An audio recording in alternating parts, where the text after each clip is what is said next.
Hi, everyone. Thank you for joining us for Getting Started with dPlan Arts Ready, or Planning Your Trip Down the Yellow Brick Road. I am Steve Eberhardt, the project coordinator for the Performing Arts Readiness Project. My colleague Janet Newcomb is the executive director for the National Coalition for Arts Preparedness and Emergency Response, as well as the Performing Arts coordinator for the PAR project. She's going to take us on a journey to the land of Oz in just a moment. And if you haven't seen the PAR Intro to Emergency Preparedness webinar, I encourage you to take a look at the recording that is linked on the webinars page of the PAR website. And these are some of the topics covered in that session that will be helpful for today's class. The goal of emergency management is to mitigate damage and to resume operations as quickly as possible, and it's best to take a phased approach. The phases of emergency management are mitigation, recovery, preparedness, and response. The objectives of planning are to reduce risk.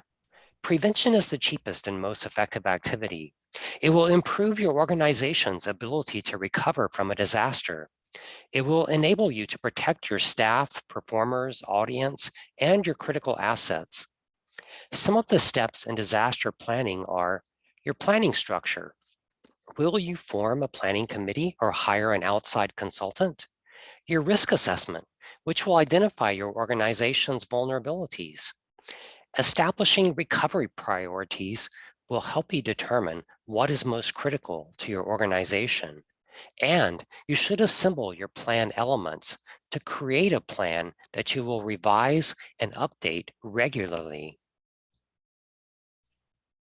Listed on this slide are some of the most common components of a disaster plan.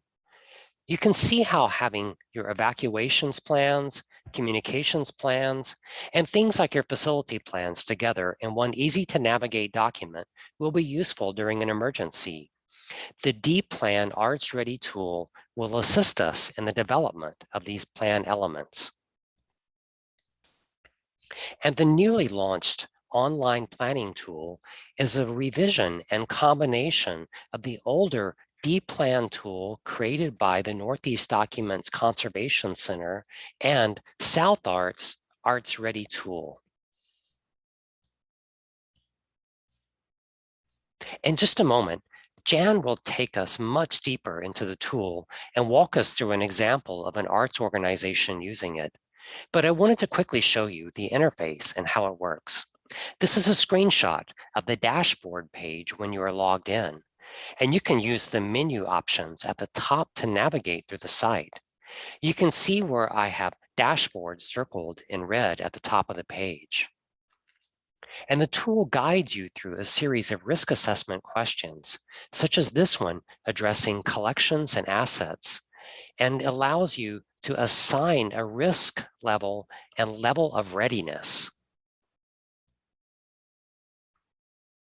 From each of the risk assessment topics you create, you can then create action items, such as on this slide, create staff phone tree, which has been assigned to me in the critical area of communication and is critical in priority.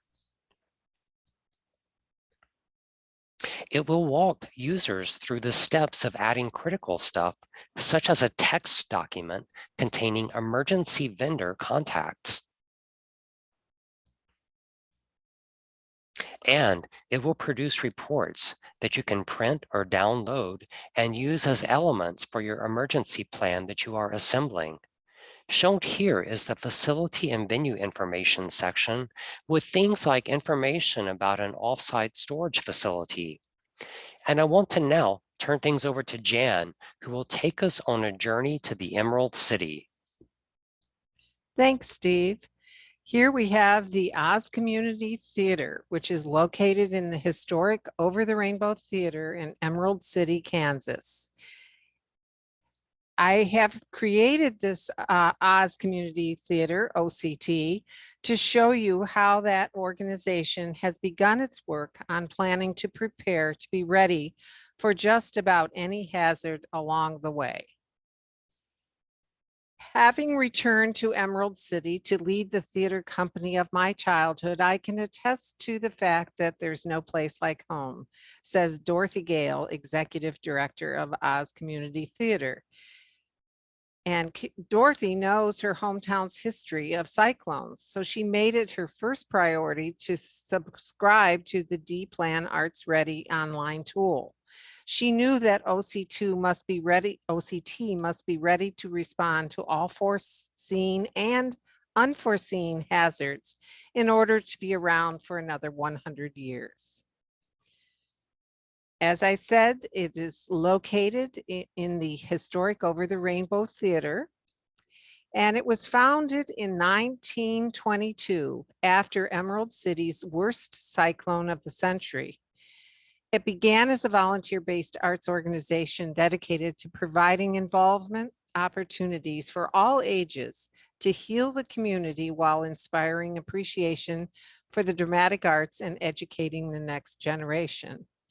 Now, celebrating its 100th anniversary, OCT has a staff of 6 professionals and over 1,000 patrons and donors. It's located in the historic Over the Rainbow Theater on One Cyclone Alley, and it has been recognized nationally for its Munchkin Theater for Children, award-winning improvisational strawman arts theater therapy program, and for the Oz musical theater program directed by the renowned Rosanna Toto. So we're going to start with we're going down the yellow brick road, and we're going to have several stops. And the first stop is the dplan.org about page to let us know what and why we should be part of and be involved in with dPlan Arts Ready. The first stop on this is to create an account. And I will give you tips on doing just that. Plus, I will show you how we did that for the Oz Theater. One person makes a dPlan Arts Ready account for an organization, and this person has admin permissions.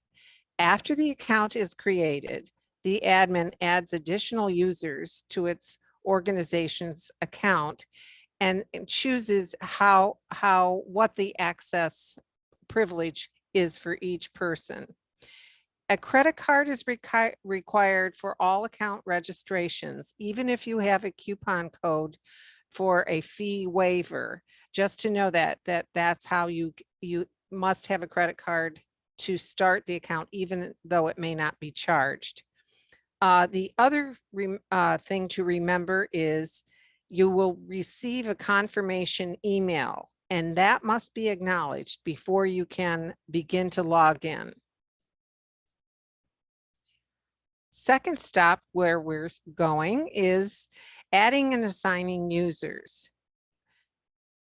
If you're going to give tasks to people in your organization, you want to make sure you add them as users, because then it will come up on action steps that they can track what they need to do.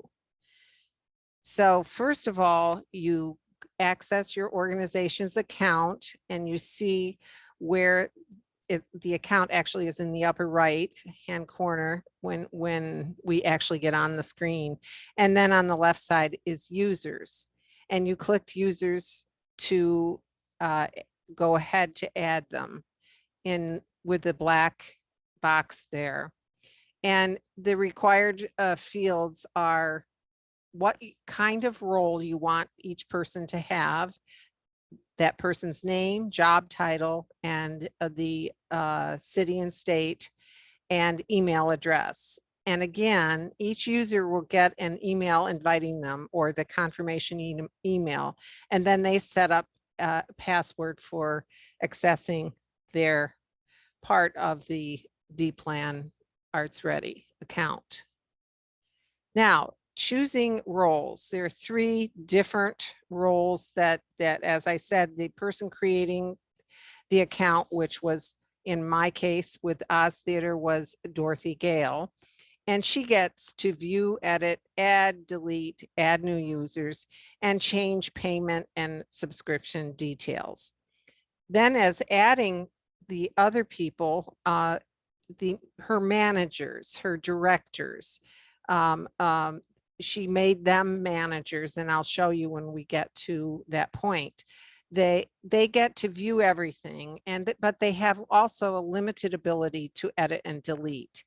And this is a really good role for most of your users.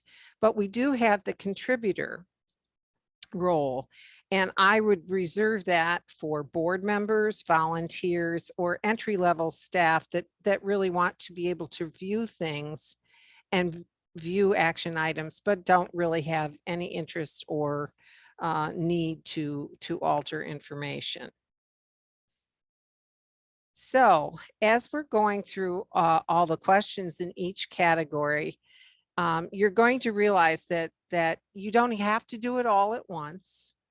You're going to be building your roadmap by determining risks and assessing those risks. And as I said, this doesn't have to be done all at once, and many of the questions may not apply to your organization. However, it is important to have the input from the right people when completing the risk assessment portion. In other words, if it's something about facilities, you may want your facilities director or manager to answer or at least to verify the correct answers. Each category can be assigned to different people for action to be taken. Now, action items. These are mitigating the hazardous warnings along the way. What happens when you go through the risk assessment? You're going to have to answer, is this is this a priority thing to do? And is it needing to be done soon? And what will happen is action items come up like high priority, and then down to low priority. And what that means is you show how assignments can remind users responsible for doing their tasks and why they're important. So these action items come out of the risk assessment that you create, and you can go in and change priorities and update things as you complete them. Critical stuff, my favorite. This is really identifying what you need at hand. What's your safety kit? What's in your safety kit? It could be staff lists, information about places where you perform, what's in your storage unit, and what things about your facilities, like the Over the Rainbow Theater or the Munchkin Children's Theater Black Box. And also information on alternative performance spaces, such as the Oz Community Performing Arts Center, which is 90 miles away in another state. And then we have reports and training. Knowing your trip data and how to get ready for another destination is so very important. And these are things that you can pull out of the data that you have entered and updating things, and also to identify how often you need to train, who you need to train to make sure your organization is as resilient as it can be. So we're going to go online to the Oz Community Theater dPlan Arts Ready.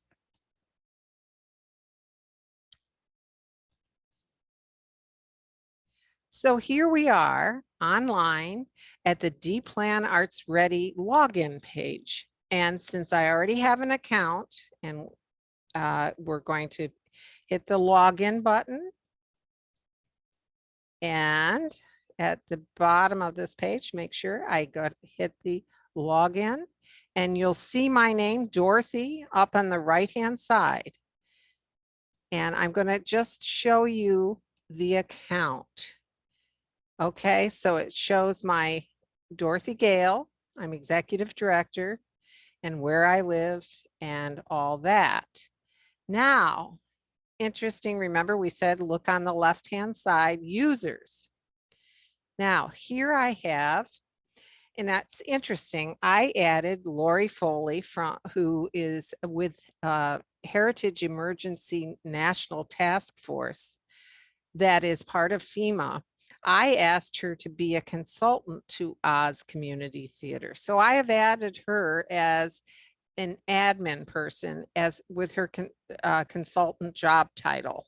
So she's not really on staff, but is an important part of this process as she can review what I have put into this dPlan Arts Ready risk assessment. So I have Tinny Mann, who is our stage manager, and he's a contributor because he manages this the performances, but on the day-to-day stuff, he being a contributor is important, and you know, he gets all the information he needs. Now, Tante M, remember I said board members should have look-sees, but maybe not editing ability. She's the board chair, and she is able to get on and look at things, as is Wanda W. West, who is the board secretary. But now we have, and also, let's see, Glinda Good, who is our board treasurer. However, we get to Rosanna Toto, who is our musical director and really needs to be able to make changes in scheduling and just in information on artists and such. So he's a manager. And we have our other staff members, production director, Lion Coward, and he's also a manager, as is our artistic director of 25 years, Wizard. He goes by Wizard. His real name is Oscar, but he's Oscar Wizard Diggs. And then we have Slim Scarecrow, who's our education director, and the Munchkin Children's Theater group is under his jurisdiction, so he really needs access. So those are the people that will, because I've made them users, they can be assigned tasks once I have done the risk assessment. So I'm going up here to push on and on the dashboard to risk assessment. And you'll see on the left-hand side, I have done collections and assets. Now, what are collections? If you're a performing arts group, you probably don't think of collections the same way as we probably don't think about them at all. But your assets these can be musical instruments, they can be props, they can be costumes, even library of scores. So even though we don't think of them sometimes as collections like a museum does, they are the performing arts collections. And then there are questions about communication, community, facilities, finance, IT, people, programs, and trainings and reports. So I answered all the questions, and you'll see here is the first one. What are your most valuable assets? And of course, I thought of costumes and props. And are they stored in such a way as to minimize theft and damage from water? Well, let's see.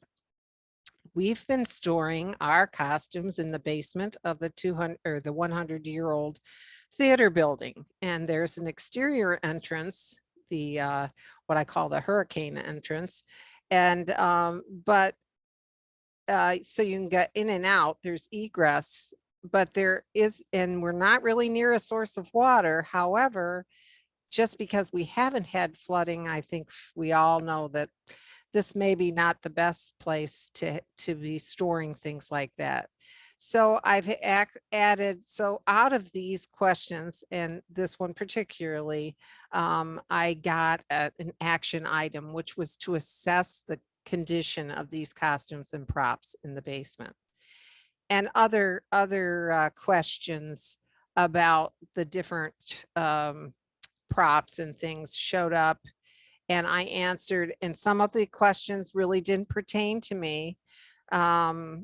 Like earthquakes, we're not in a earthquake prone area, but breakables in the storage unit are wrapped and not put on shelves.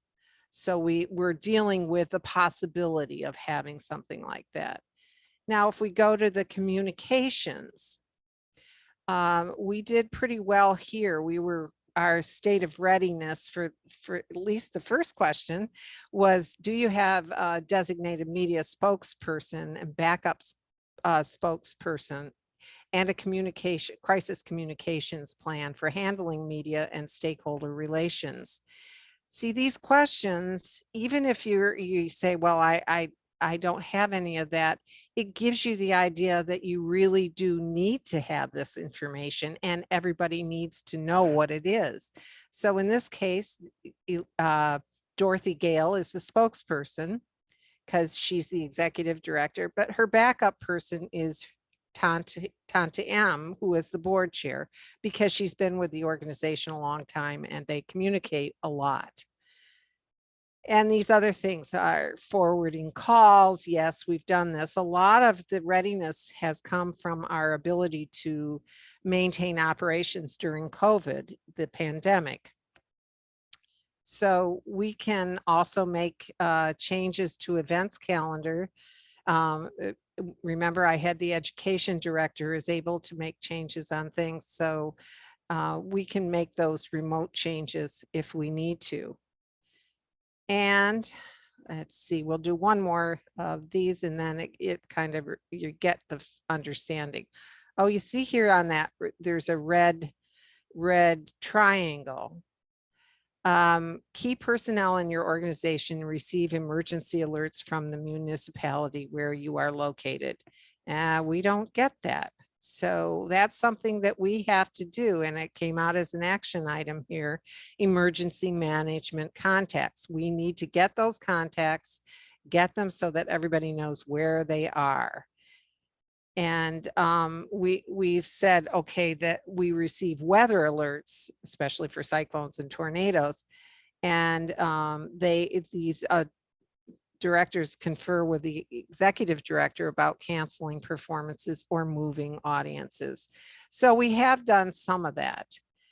So what happens now is I would go to the action items and I'm going to say, okay, what came out of all those questions? And you see all those red triangles down the middle.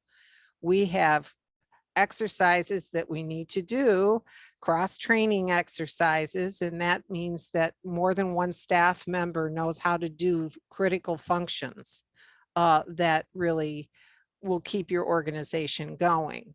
And remember our emergency management contacts, we didn't have those yet. And also inviting these responders to our spaces so that they get an idea of where things are in the theater. And a lot of places do emergency responders family night performance, and they give them comp tickets and actually take them around and tour backstage as well, so that when the time comes there might be a disaster, they know who and where you are. Now, this thing that came out here that I'm pointing in blue is succession plan development. You may remember that I said the wizard has been around for 25 years. We really need a plan on how to move him along into retirement, so to speak. So this is a top priority at this point. So it has a red triangle. And let me see if now here is a low priority, is to create an alternative venue agreement. We perform, as I said, at the Oz Performing Arts Center in another town 90 miles away. And we need to know what their emergency, what their facilities emergency plan is. But we also could work there as an alternative venue if needed, if something happened in Emerald City. So we need to make that arrangement.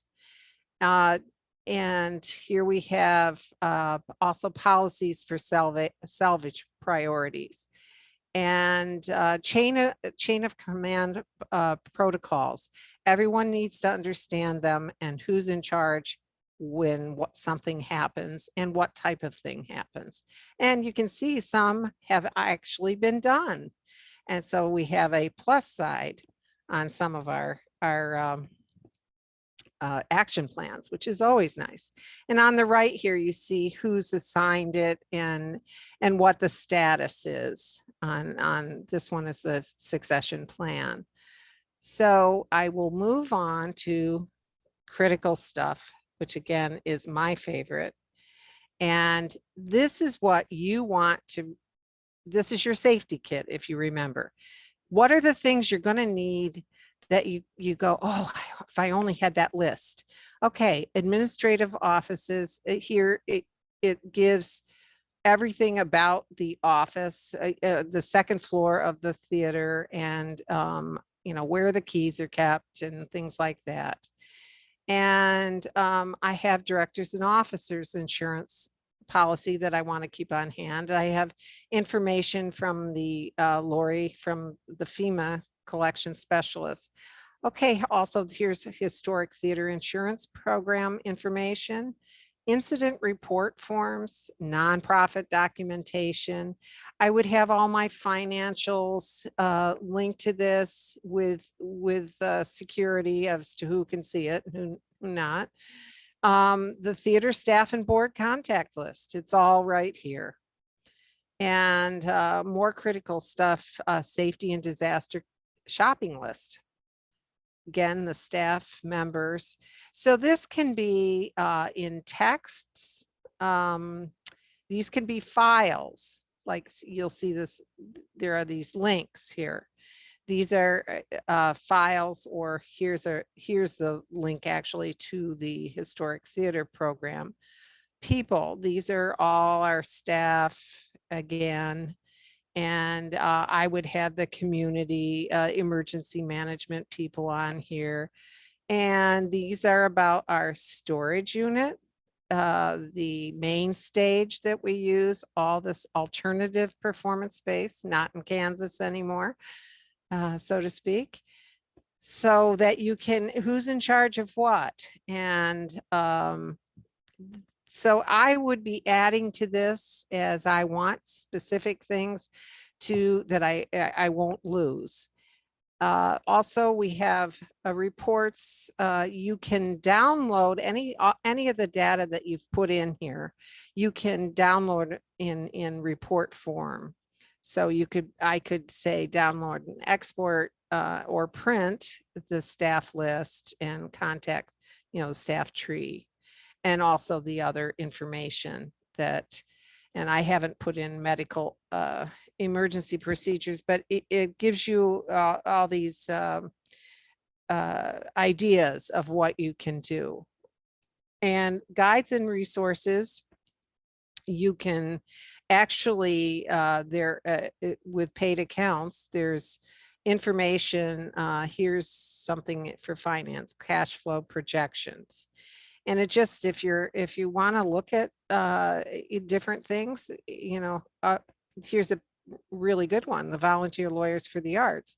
If you need legal assistance in anything, loss of income calculator, and other information that we can provide you, and you can add your own as well. So we're going to go back to the presentation, but that's your tour of the Oz Community Theater dPlan account.